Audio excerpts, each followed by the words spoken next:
Does Stardew Valley randomly stop responding or refuse to launch, or you're just getting random errors? The issue is usually tied to bad drivers, mods, config files, but luckily there is some steps that you could try at home to fix this issue. You're going to be able to reuse these steps for pretty much any game, so save this video, like it, comment, subscribe. That way you have it there and you know if you're ever having game crashes in the future, you can come back right to this video. Just to make things a little bit smoother, I've broken down this video into 11 easy sections, so if you already completed a step, you could just simply jump ahead to the next one. But before we jump into the video, I just quickly want to talk about us here at GamerTech, what we do, what we specialize in. We build the best, the highest end, custom PCs tailored to your needs. Each PC is backed by our full coverage 3-year warranty. This includes parts, labors, diagnostics, repairs, cleanings, and even upgrades. So if you or anyone you know is in the market for a new system, or you just want to trade in your old system, please feel free to check out our website at gamertech.ca, or you can even email us at info@gamertech.ca. So let's jump into the video.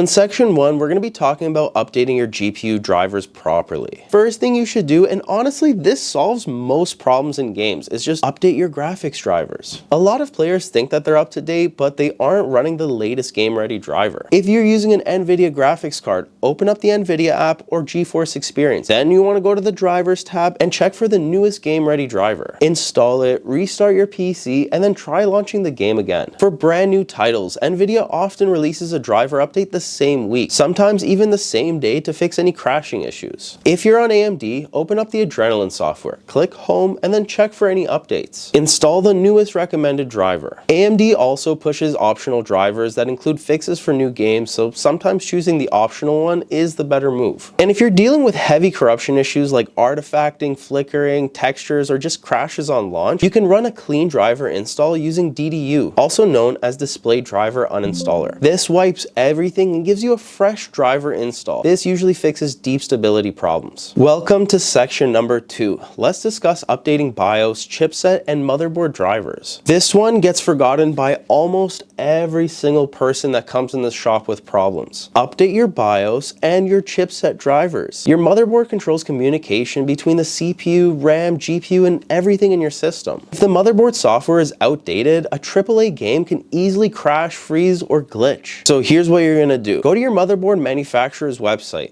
Asus, MSI, Gigabyte, ASRock, and search for your exact model. We've made tons of different BIOS updating videos, so if you don't know how to do it, please watch one of our guides. You're going to want to download the latest BIOS version, the latest chipset drivers, and anything else under drivers that matches your hardware. If this sounds confusing, well, there's an easier way. You can use your motherboard's app instead. Asus uses Armory Crate or Driver Hub, MSI uses MSI Center, Gigabyte uses Gigabyte Control Center, and ASRock uses Live Update. Chipset drivers are extremely important because they tell your CPU and your RAM how to behave. If the chipset's outdated, you'll get random stutters, DX12 crashes, or frame pacing, or the game won't even launch. And BIOS updates fix pretty much any issue I've seen. It fixes 90% of the stuff that happens in game, crashes, blue screens. I've seen it all. Make sure you update your BIOS. Alright, now let's move on to section number 3. Repairing game files and removing corrupted data. Another major cause of crashes is corrupted or incomplete game files. This is especially common if your PC shut down during an update, if you've paused a download, or if the servers were unstable during a patch. Every game launcher is a little bit differently, but the steps are pretty much the same. Let's assume you're using Steam. On Steam, you're going to want to right-click the game, go to Properties, then Installed Files, and hit Verify Integrity. On EA App or Origin, click the game, go to Manage, and choose Repair. On Battle.net, click the game, hit the gear icon, and then choose Scan and Repair. It's pretty much the same process no matter what game launcher you're using. By doing this, you're able to replace any corrupted or missing files, and it restores everything to normal. This usually doesn't delete any of your settings, saves, or progress that you've made. It just simply fixes broken files, but I would recommend you back them up just in case. You've made it to section number 4. Let's go ahead and discuss overlays and background apps. Overlays are one of the sneakiest and most consistent causes of game crashes. Overlays like NVIDIA's in-game overlay, AMD overlay, Discord overlay, Steam overlay, Xbox Game Bar. There's just so many different overlays, and sometimes one of them can be the culprit. These overlays hook into the graphics API, whether that's DirectX 11, DirectX 12, or Vulkan. And if a game's unstable, those hooks can cause freezing, black screens, or just instant crashes. Turn them off temporarily and test the game out. See if one of them maybe is the culprit. So go on NVIDIA's app and disable the NVIDIA overlay. Next, turn off Discord overlay in Discord settings, disable Steam overlay in game properties. If you have MSI Afterburner, close it and just disable it for now. Disable Xbox Game Bar if you have it. You'd be surprised how often disabling overlays instantly just fixes the issue. Now let's move on to section number 5 of the video, where we're gonna run the game as admin and disable full screen optimizations. Some games need administrator access to write logs, shader data, and just setting files. Without it, they can hang or just crash. Right click on the game's exe files, go to properties, then compatibility. Run this program as administrator, check disable full screen optimizations, then click high DPI settings and turn off DPI override. It's a small little tweak that most people don't think about, but you know, honestly, it solved quite a few problems of black screens and alt tab issues for me. All right, let's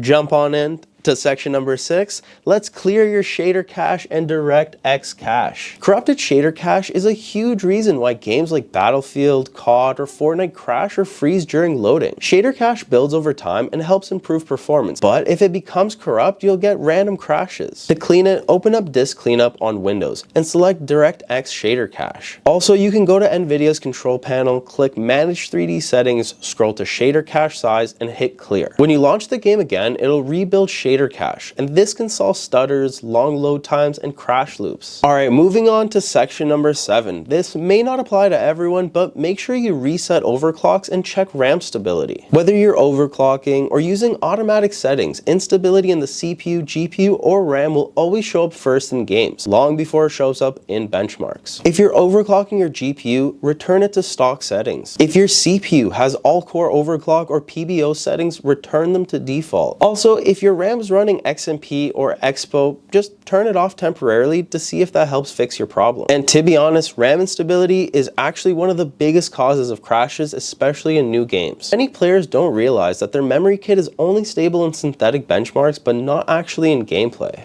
Alright, so let's dive into section 8, test your hardware thoroughly. Sometimes game crashes aren't caused by the game, they're caused by your PC. Here's what I personally use here at GamerTech to diagnose issues. For the CPU and the RAM stability, I like to run Prime 95 and use the blend test. If it errors out within the first 10 to 20 minutes, you have either unstable RAM or an unstable CPU. If it passes for an hour, your CPU and memory are typically pretty solid. For GPU testing, I usually like to use Heaven Benchmark or even Firmark. You don't have to run Firmark for too long, just even a minute or two. It'll tell you if your GPU has any instability issues. For storage, I like to use Crystal Disk Info and Crystal Disk Mark to check drive health and just stability to see what it's performing. If you see any warnings, or if the drive is too hot, or if it's an old HDD, that alone can cause crashes. Use Crystal Disk Mark to test the read and write speeds. If your SSD is failing or extremely slow, the game will stutter, freeze, or crash on load. Also, make sure to monitor your temperatures using HW Monitor. I've made videos on every single one of these stress tests, from downloading it, how to use it, so please check out some of our other videos, hit the subscribe button, hit the like button too if you can, but check out some of our other videos. I'm sure you're gonna find all this good information there. If your CPU is slamming to 95 degrees constantly, or your GPU is throttling over 85 Celsius, that can cause crashes. Welcome to section 9, and thank you so much for sticking around this far. Let's talk about config files and resetting your user settings. Sometimes your game's configuration files can get corrupted, especially after big patches. Go to Documents, find the folder for your game, and remove or rename the config folder. When your game launches again, it creates a brand new setting. I'm not saying this will work for everyone, but it does fix some crashes, especially after updates. Moving on to section number 10. Let's reinstall the game properly. If none of the earlier steps work, just reinstall the game. I know it's going to take some time, it's annoying, but give it a shot. But before you do this, don't just reinstall it on top of the old files. Fully delete the game folder, clear out leftover config files, and install it fresh. Ideally, you want it on an SSD or preferably an NVMe drive. Games installed on HDDs used to work fine, but I've been seeing a lot of times now that if you're installing it on an HDD, HDDs can't really keep up with modern game shaders, loading texture streaming, just like they used to in the past. We've finally made it to section number 11, the last steps, where we're covering all the advanced fixes. Here's some advanced solutions that fix trickier crash issues. Update Windows. Include optional updates. These optional updates often contain CPU microcode patches or DirectX stability updates. Try switching your graphics API. If you're on DirectX 12, then the game is crashing, try DirectX 11. If Vulkan's available, just test that one too. Some games run perfectly on one API and just terribly on the other. Disable HDR. If you're having weird flickering, black screens, or crashes related to your monitor. Turn off resizable bar if you're using an older GPU or if the game is known to have issues with it. Make sure your PSU is strong enough. If you have a high-end GPU like a 4080, 4090, 5090, any really high-end card, cheap power supplies can easily cause crashes under load. Disable IPv6 in your network adapter settings if the game has multiplayer connection crashes. And finally, reset your BIOS to factory default settings if you've been tweaking a lot of different settings in it. Sometimes a single unstable BIOS option or something that you don't even notice can cause these instability issues. And that's it. These are the most effective ways for fixing crashes, freezes, and launch issues in-game. Like I said earlier, these steps work for pretty much any modern game. So if you're having problems with COD, Fortnite, Apex, Valorant, Battlefield, or pretty much any game, come back to this video. Make sure you give it a like so you can remember where it is, or subscribe to our channel if you want to watch more videos on how to update your BIOS, how to fix any PC problems. Hit the subscribe button. If you're still having issues, leave a comment. I usually try my best to respond to everybody and help you with your PC fixes. Also, if you live in the area, bring your PC down by our shop. We offer PC repairs, diagnostics, and if you want to trade it in, we also offer some really nice high-end custom builds. So thank you guys so much for watching, and I'll see you guys in the next one.